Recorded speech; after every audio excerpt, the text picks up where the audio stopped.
Hi hello welcome to our channel Teju's పదాల పదనిసలు. ఈరోజు మనం చెప్పుకోబోయే కథ చెలి నీ వశమై పార్ట్ 271. ఇంకా లేట్ చేయకుండా స్టోరీలోకి వెళ్ళిపోదాం.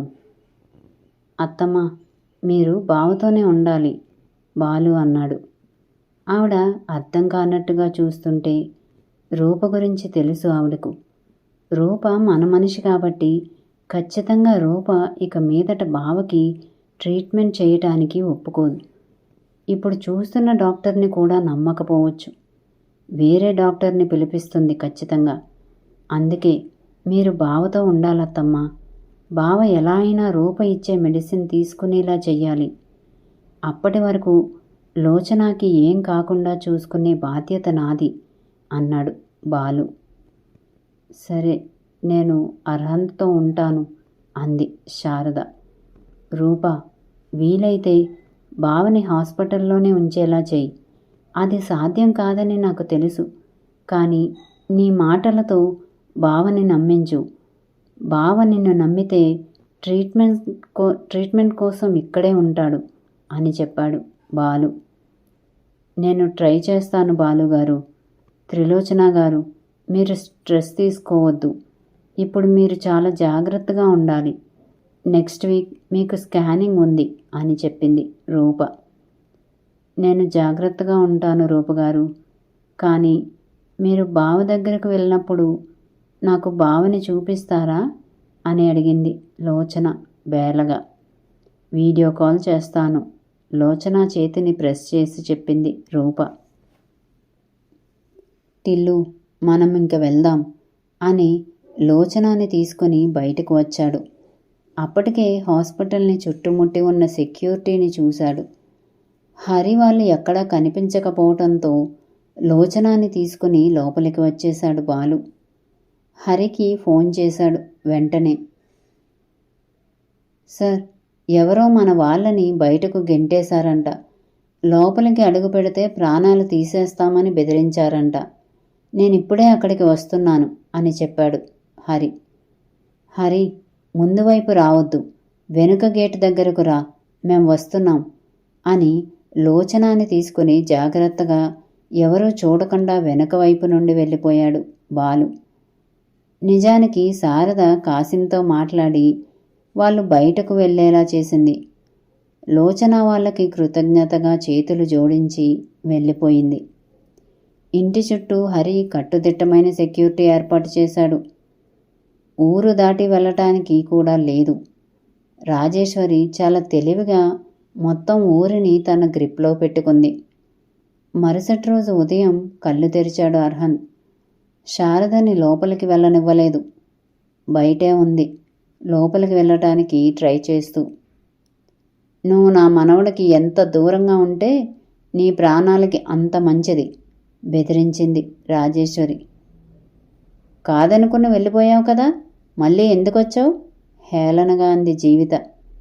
మేనల్లుడు గతం మర్చిపోయాడని తెలిసి సంబరపడిపోతుంది. ఎక్కడా కాలు నిలవటం లేదు తనకి. ఇంక వాళ్ళకి ఎలాంటి అడ్డు లేదని గర్వంగా ఉంది జీవితకి. నేను కాదు అనుకుని వెళ్ళింది మిమ్మల్ని మాత్రమే.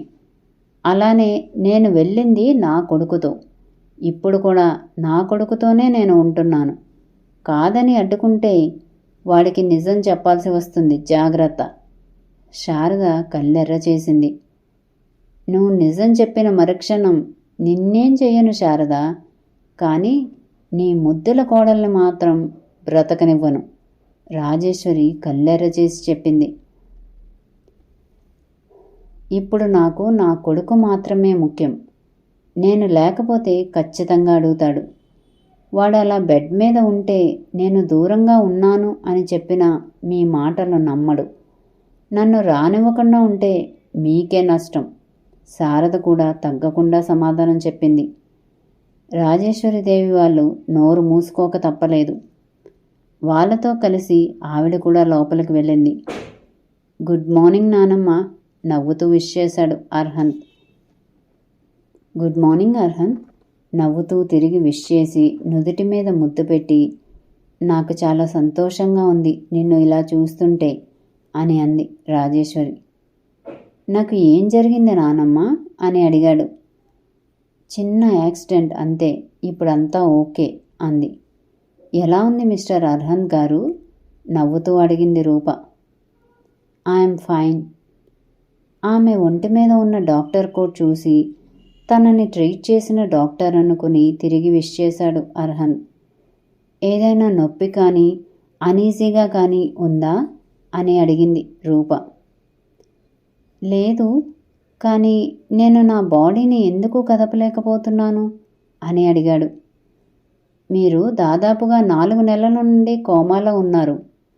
ఒక 2 రోజులు పూర్తిగా నార్మల్ అయిపోతారు అంది రూప. ఏంటి, 4 నెలలా? నేను కోమాలో ఉన్నానా అని చుట్టూ చూస్తూ, నానమ్మ ఇది మన హాస్పిటల్ కాదా అని అడిగాడు అర్హంత్. ఆవిడ మాట్లాడకముందే రూప మాట్లాడుతూ, ఇది మీరు కట్టించిన హాస్పిటలే అర్హంత్ గారు. మీ నానమ్మ గారి జ్ఞాపకంగా ఆవిడ కోసం కట్టించిన హాస్పిటల్. రాజేశ్వరీదేవి వైపు కోపంగా చూసి చెప్పి తిరిగి అర్హంత్ వైపు చూస్తూ, మీ మీద అటాక్ జరిగింది అర్హంత్ గారు. అందుకే ఎవరికీ తెలియకుండా మిమ్మల్ని ఇక్కడ ఉంచి ట్రీట్మెంట్ చేపిస్తున్నారు మీ నానమ్మ. ఇది మీ తాతగారి ఊరు. మీరిక్కడ ఎలాంటి భయం లేదు అంది. వాట్? నా మీద అటాక్ జరిగిందా? అసలు ఏం జరిగింది? నాకు యాక్సిడెంట్ ఎలా జరిగింది అని తల పట్టుకున్నాడు అర్హంత్. ఇప్పుడు అవన్నీ ఆలోచించి స్ట్రెస్ తీసుకోకండి అర్హంత్ గారు. ఒక్క ప్రశ్నకి సమాధానం చెప్పండి. మీకు గుర్తున్న లాస్ట్ విషయం ఏంటి అని అడిగింది. నేను స్టడీస్ కంప్లీట్ చేసుకొని మా నాన్నమ్మ కోసం వస్తున్నాను. ఆ విషయమే గుర్తుంది నాకు అని చెప్పాడు అర్హంత్. అర్హంత్ చాలా విషయాలు మర్చిపోయాడని బాధగా చూస్తుంది శారద. ఆ తర్వాత నీకు స్వీటీకి పెళ్లి చేయాలని అనుకున్నాం. నువ్వు బిజినెస్ టేక్ ఓవర్ చేశాక పెళ్లి చేసుకుంటాను అన్నావు. అన్నట్టుగానే బిజినెస్ టేక్ ఓవర్ చేయటమే కాకుండా సక్సెస్ఫుల్గా రన్ చేసావు. నీకు స్వీటీకి పెళ్లి ముహూర్తాలు కూడా పెట్టుకున్నాం. ఇంకా పెళ్ళి 2 రోజుల్లో ఉందనగా నీకు యాక్సిడెంట్ అయింది. ఆ తర్వాత నువ్వు కోమా నుండి బయటకు రావటం ఇదే. మిగిలిన వాళ్ళు మాట్లాడడానికి ముందే రాజేశ్వరీదేవి మాట్లాడింది. ఐ థింక్ మన సెక్యూరిటీ అంత వీక్ కాదనుకుంటా. మరి ఈ యాక్సిడెంట్ ఎలా జరిగింది? జ్ఞాపకాలు మర్చిపోయినా అతని తెలివిని మాత్రం మర్చిపోలేదు అర్హంత్. సెక్యూరిటీది తప్పు కాదు. నువ్వే వాళ్ళ కళ్ళు గప్పి బయటకు వెళ్ళావు. పెళ్లి కొడుకుని చేశాక బయటకు వెళ్ళకూడదు అని నేను ఆర్డర్ వేయటంతో నాకు చెప్పకుండా వెళ్ళావు నవ్వుతూ చెప్పింది రాజేశ్వరి.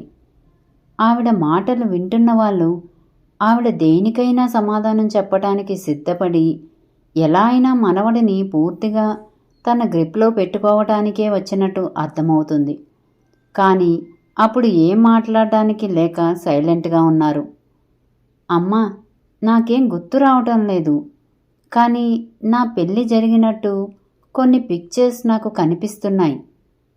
తన నానమ్మ మాటలని బట్టి ఏం జరిగిందో గుర్తు చేసుకునే ప్రాసెస్లో స్వీటీతో పెళ్ళి అన్న విషయం దగ్గర స్ట్రక్ అయిన అర్హంత్ మెదడు జ్ఞాపకాలని గుర్తు చేయటం మొదలుపెట్టింది. పూర్తిగా ఏం జరిగింది అన్నది గుర్తు రాకపోయినా కొన్ని ఇమేజెస్ ఫ్లాష్ అవుతుంటే భారంగా తలపట్టుకుని తల్లితో చెప్పాడు అర్హంత్. బిడ్డ బాధని చూడలేకపోయింది శారద. చందు అంటూ అర్హంత్ని దగ్గరకు తీసుకుని గుండెలకు హత్తుకుంది. నిజంగా నాకేం గుర్తు రావడం లేదమ్మా. తలంతా నొప్పిగా ఉంది. ఎందుకో మనసంతా భారంగా అనిపిస్తుందమ్మా. ఇక్కడ ఉండాలని లేదు అన్నాడు తల్లితో చిన్నగా. మనం ఇప్పుడే ఇంటికి వెళ్ళిపోదాం అర్హంత్. ఇన్ని రోజులు నీకోసం ఎదురు చూస్తూ నువ్వెప్పుడు కోమా నుండి బయటకు వస్తావో అని ఇక్కడే ఉండిపోయాను నేను కూడా. బిజినెస్ మొత్తం దెబ్బతింది. బహుశా నీకు యాక్సిడెంట్ చేసిన వాళ్ళ ఉద్దేశం కూడా అదే అయి ఉంటుంది. ఇప్పుడు నువ్వు తిరిగి వచ్చావని తెలిస్తే మన జోలికి వచ్చిన వాళ్ళు ఒక్కొక్కరు తోక ముడిచి పారిపోతారు అని మనవడి ఆలోచనలను నైస్గా డైవర్ట్ చేయటానికి చూసింది రాజేశ్వరి. కొన్ని రోజులు అర్హంత్ గారు అబ్జర్వేషన్లో ఉండాలి మేడం. అర్హంత్ గారి బ్రెయిన్ నర్వ్స్లో ఒక చిన్న క్లాట్ ఉంది. దానివల్ల ఫ్యూచర్లో ప్రాబ్లమ్స్ ఎదురవుతాయి. ఖచ్చితంగా ట్రీట్మెంట్ తీసుకోవాలి. అది మాత్రమే కాదు, కొన్ని రోజులు టెన్షన్స్కి దూరంగా ఉంటేనే మంచిది. పాత విషయాలు గుర్తు చేసి అనవసరంగా స్ట్రెస్ వచ్చేలా చెయ్యకండి అని రాజేశ్వరి వాళ్ళకి చెప్పి, చూడండి మిస్టర్ అర్హంత్, మీ బ్రెయిన్లో చిన్న క్లాట్ ఉంది. మెడిసిన్ వల్ల అది కరిగిపోతుంది. అప్పటి వరకు మీరు కాస్త జాగ్రత్తగా ఉండాలి.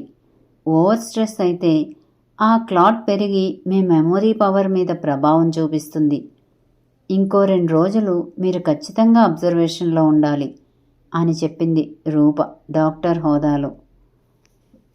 నా మనవడు ఇప్పుడు నార్మల్ అయిపోయాడు కదా, ఈ చిన్న హాస్పిటల్లో ఎందుకు ఉంచుతాను? పెద్ద హాస్పిటల్కి షిఫ్ట్ చేస్తాను. వాడికి బెస్ట్ ట్రీట్మెంట్ ఇప్పిస్తాను అని గర్వంగా చెప్పింది రాజేశ్వరీదేవి. మీరు మర్చిపోయినట్టున్నారు మేడం, ఈ హాస్పిటల్ కట్టించింది, మమ్మల్ని అపాయింట్ చేసింది అర్హంత్ గారే. మేం బెస్ట్ డాక్టర్స్ అవ్వకపోతే ఇక్కడి వరకు వచ్చేవాళ్ళు కాదు. ముందు రోజు రాత్రి జరిగిన సంఘటన గుర్తొచ్చి రూప కాస్త కోపంగానే సమాధానం చెప్పింది రాజేశ్వరికి. ముందు రోజు రాత్రి ఏం జరిగిందంటే, సులోచన పేరు మీద ఉన్న హాస్పిటల్ బోర్డ్ నేమ్స్ మార్చేసి తన పేరు పెట్టుకుంది హాస్పిటల్కి. ఊరిలో వాళ్ళందరినీ మరోసారి బెదిరించి తన గ్రిప్లో పెట్టుకుంది. అది మాత్రమే కాదు, ఆ రోజు ఉదయం ఊరిలో ఉన్న చిన్న స్కూల్లోని పిల్లలందరినీ తన గ్రిప్లో పెట్టుకుంది. ప్రతిరోజు వచ్చినట్టే స్కూల్కి వచ్చిన పిల్లలకి ఏం జరుగుతుందో అర్థమయ్యే లోపే రాజేశ్వరీదేవి మనుషులు వాళ్ళని మరో చోటుకి తరలించారు. తనకి వ్యతిరేకంగా ఒక్కరూ నోరు విప్పినా ఆ పిల్లలు తిరిగి ఇంటికి చేరరని, వాళ్ళు ఎక్కడికి చేరుకుంటారో కూడా చెప్పలేను అని అందరినీ బెదిరించింది. ఊర్లో ఉన్నవారే కాదు, త్రిలోచన వాళ్ళు కూడా నోరు ఎత్తి మాట్లాడడానికి ధైర్యం చెయ్యలేదు. రాజేశ్వరి ఎంతటి క్రూరురాలో మరోసారి ఊరందరికీ తెలిసి వచ్చింది. పిల్లల తల్లిదండ్రులు మాత్రం వాళ్ళ పిల్లల కోసం బాధపడుతూ రాజేశ్వరి వాళ్ళ పిల్లలని ఎప్పటికి వదిలిపెడుతుందో అని చూస్తున్నారు. శారద ఆ విషయాలన్నీ గుర్తు చేసుకుని రాజేశ్వరీదేవి వంక అసహ్యంగా చూసింది. ఆ చూపుకి అర్థం తెలిసిన రాజేశ్వరి పొగరుగా నవ్వింది. నువ్వు నన్నేం చెయ్యలేవు అన్నట్టుగా. నా కొడుకు ట్రీట్మెంట్ అయ్యే వరకు ఇక్కడే ఉంటాం రూపా. రాజేశ్వరీదేవి కన్నా ముందు శారద సమాధానం చెప్పింది. అమ్మా, నాకు చాలా చిరాగ్గా ఉంది, మొహం చిట్లించుకొని చెప్పాడు అర్హంత్. బెడ్ బాత్ కోసం నేను ఏర్పాటు చేస్తాను అర్హంత్ గారు అని రూప ఒకసారి బీపీ చెక్ చేసి వెళ్ళిపోయింది. అల్లుడు, ఇప్పుడు నీకెలా ఉంది? జీవిత మొహమంతా నవ్వు చేసుకొని అడిగింది అర్హంత్ని. బానే ఉంది అన్నట్టుగా తల ఆడించాడు గాని నోటితో సమాధానం చెప్పలేదు అర్హంత్. నీకోసం స్వీటీ ఎంతలా ఏడ్చిందో తెలుసా? పెళ్ళి 2 రోజుల్లో ఉందనగా నీకు యాక్సిడెంట్ అవడంతో అసలు దాని బాధకి అంతే లేకుండా పోయింది. నీకోసం ఎన్ని పూజలు చేసిందో, ఆ పూజల ఫలితమే ఈరోజు నిన్ను తిరిగి కోలుకునేలా చేసింది అని గొప్పగా చెప్పింది జీవిత. శారద అసహ్యంగా చూస్తుంటే, అమ్మా, ఈ హాస్పిటల్ నేనెప్పుడు కట్టించాను? అసలు ఈ ఊరికి నేనెప్పుడు వచ్చాను అని అడిగాడు అర్హంత్.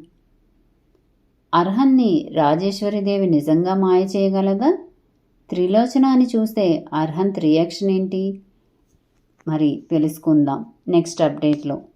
ఈ అప్డేట్పై మీ కామెంట్స్ తప్పక తెలియజేస్తారు కదూ. Thank you friends. మా వీడియో కనుక మీకు నచ్చినట్టయితే లైక్ చేయండి, కామెంట్ చేయండి, సబ్స్క్రైబ్ చేయండి, బెల్ కొట్టండి.